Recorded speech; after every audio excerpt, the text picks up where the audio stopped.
Bancada Conto exige governo atu acelera processo de divulgação com o projeto de implementação política de descentralização administrativa.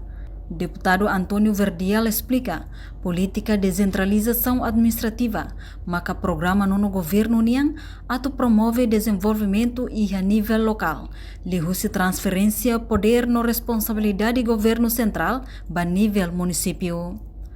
Objetivo principal husi política de descentralização administrativa no poder local, maka atu transfere poder no responsabilidade, promove participação, desenvolvimento local, social no econômico.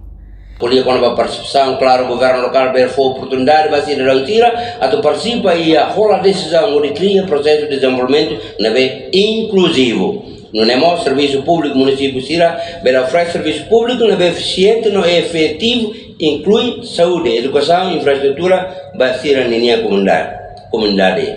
E há uma intervenção consular, vai gira uma política de centralização administrativa realiza a famosa produtividade e bibang Itacarocum. Enquanto vice-ministro assunto parlamentar, Adérito Hugo da Costa sublinha transferência, atribuição, competência no responsabilidade do órgão local ou municipal, onde capacita, no cria condição, a tubele for serviço de qualidade, no dar respeito fundamental ao processo de descentralização. Ministério da Administração Estatal se continua a discutir ordenamento território no quadro nacional planeamento e a perspectiva no complementar integrada à política de descentralização administrativa no autonomia local, no nível garante desenvolvimento sustentável. Reportagem Melda Fátima, Televisão Timor Post. Janela Informação ba Emogoto. Atua tem informação atual dia Clio.